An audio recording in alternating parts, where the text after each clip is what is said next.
People literally ripped this poster off the wall before the glue had even dried. There was a frenzy in the streets of Paris over a simple advertisement. But what made this poster, Moulin Rouge La Goulue, so special? Today, we'll unravel the dramatic story behind that poster, the scandalous dancer it featured, and the unconventional artist who created it. Welcome to Montmartre, Paris in the 1890s, a neighbourhood pulsing with bohemian life. At the foot of the Montmartre hill in the Pigalle district stood the Moulin Rouge, the cabaret that opened in 1889 and instantly became a landmark. Its founders, Joseph Oller and Charles Zidler, knew how to attract crowds. The venue was designed to let wealthy patrons come and slum it among artists, writers, and the working class demi-mode, night after night. Parisian high society mixed with bon vivants and outcasts, allured by the free-flowing champagne and the daring new dance called the can-can. The facade boasted a red windmill lit with electric lights, a beacon of entertainment in a city experienced the Belle Époque boom. Inside, morality took a backseat to merriment. The club was renowned for the elasticity of its young dancers, both physically and morally. So much that police would drop in just to check if dancers were wearing knickers. This was the first Palace of Women, as it was nicknamed, where spectacular dance reviews and sensual performances captivated and shocked audiences in equal measure. In this heady atmosphere of art, music and decadence, our two protagonists, La Goulue and Toulouse Lautrec, found their calling. Moulin Rouge La Goulue, 1891, the iconic poster by Henri de Toulouse-Lautrec, caused a sensation in Paris. It advertised the Moulin Rouge's can-can dance nights, featuring La Goulue as the star attraction alongside acrobat No Bones Valentine.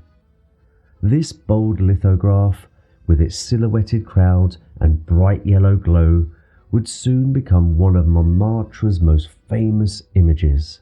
Before she was a poster girl, La Goulue, meaning the glutton, was Louise Weber, a rebellious young woman from an impoverished family. She earned her nickname for the habit of guzzling down patrons' drinks as she danced past their tables, an outrageous party trick that both scandalized and amused onlookers. Night after night at the Moulin Rouge, La Goulue delighted by teasing the crowd. She twirled around in frilled petticoats, then wham! She'd suddenly fling her leg high into the air to kick the top hats off of gentlemen's heads with the toe of her boot. The audiences gasped at her audacity.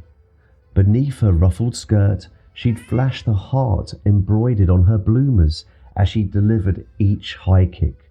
This mix of athleticism and cheeky provocation made her the talk of Paris. By the age of 25, La Goulue had become the undisputed star of the Moulin Rouge, the Queen of Montmartre, as people called her. Alongside her lanky dance partner, Valentine Le Decency, the Bones, she performed a wild version of the can-can, the Chahut, that pushed the limits of decency. Crowds packed a cabaret to see the girl who could kick hats off heads, and they loved her for it. In an era where proper ladies wouldn't dare show an ankle, La Goulue was lifting her skirts and making jaws drop. Nightlife in Montmartre revolved around personalities like her. She embodied the Moulin Rouge's spirit of freedom, excess and playfulness, synonymous with the can-can dance itself and the very soul of the club. But La Goule's legend would not have spread so far without an artist to capture it, and that's where Toulouse-Lautrec enters the scene. Hey, it's Rick from Art of Art. Thank you so much for watching. It really means a lot to know people are enjoying our videos. but we've noticed around 85% of people who watch are not actually subscribed. And for a small channel like ours, it really helps if people are subscribed. So, if you're watching on TV, you can scan the QR code which is on screen now. And for the rest of you, you know the drill. Click the subscribe button and tap that like icon. Okay, let's get back to the video.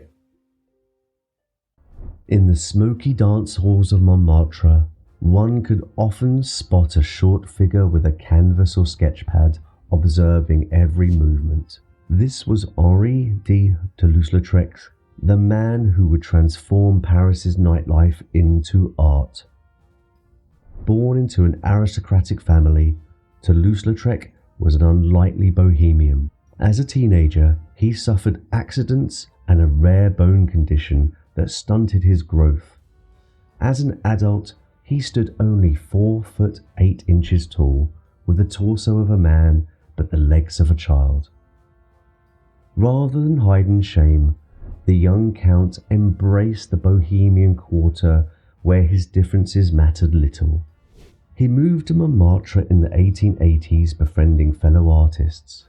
He even took art lessons alongside Vincent van Gogh, and immersing himself into the vibrant cabaret culture, Lautrec had found his tribe among the eccentric performers and night owls. What he lacked in height, he made up for in personality. Toulouse-Lautrec became infamous as much for his lifestyle as for his art. He was a fixture at the Moulin Rouge and other clubs. You might find him at a table sketching dances on a napkin, or enthusiastically joining in the revelry. He was also a prodigious drinker. In fact, Toulouse-Lautrec carried a custom-made cane that concealed a secret liquor reservoir, allowing him to take swigs of absinthe whenever he pleased. And his signature concoction? A fearsome cocktail he invented himself called tremblement de terre, French for earthquake, which was equal parts absinthe and cognac. Yet, despite, or maybe because of, his excesses, Toulouse-Lautrec was a genius observer of human nature. He had a gift for capturing the essence of the Belle Époque's nightlife, the glamour and the grime, in quick strokes and bold colours. His paintings and sketches portrayed can-can dancers kicking in mid-air, prostitutes lounging in brothels, and masked partygoers at masquerade balls. He didn't romanticize these scenes. He drew them as he saw them, with honesty and wit. By 1891, Lautrec was still a young artist looking for a big break. That year, the Moulin Rouge offered him an opportunity that would make his name immortal. The club's co-founder, Charles Zidler, recognized that to promote his establishment, he needed publicity as daring as the club itself. In 1891, Zidler took a chance on the 27-year-old Lautrec, commissioning him to create an advertisement for the Moulin Rouge's upcoming season. The result would be nothing short of revolutionary. Toulouse-Lautrec threw himself into the assignment. Instead of painting an idolized female figure or cluttering the design with text, common in poster design of the day, he broke all the rules. His poster, titled Moulin Rouge Le Goulue, depicts a scene straight from the dance floor. Front and centre is Le Goulue in mid-motion. In the foreground, Lautrec drew the silhouette of Valentine de Saucy, her male partner, identifiable by his angular profile. Behind them, a crowd of onlookers is rendered as a simple black silhouette frieze, a clever, almost theatrical backdrop that makes Le Goule's white petticoats shine like a spotlight. The bold lettering at the top shouts Moulin Rouge in red, ensuring no one misses the venue being advertised. Toulouse-Lautrec signed the work with his distinctive spidery signature, T. Lautrec, scrawled at the bottom, with a line between the T and the L to make a H for Henri. The poster's immediate impact was nothing short of phenomenal. Around 3,000 copies were printed and pasted all over Paris, and virtually all of them disappeared in short order, claimed by adoring fans. This was an artistic coup. Toulouse Lautrec went from obscure artist to celebrity overnight. Paris experienced a wave of poster mania. Suddenly, posters were regarded as art in their own right, and even critics wrote reviews of the latest poster design. Lautrec's bold approach, with minimal text, stark silhouettes, and daring subject matter, set a new standard for graphic design. Over 130 years later, Le Goulue remains one of the most iconic artworks of the Belle Époque. And if you'd like to own a copy for yourself, you can get one from our online store, artloveart.com, where you'll find this and over 100 carefully curated artworks. Henri de Toulouse-Lautrec's Le Goulue poster endures as a vibrant snapshot into a glittering and transgressive world. It froze in time the very soul of the Moulin Rouge. Now, imagine walking through Paris in 1891 and spotting this poster fresh on the wall. Would you have dared to rip one down for yourself? I'd love to hear what you think.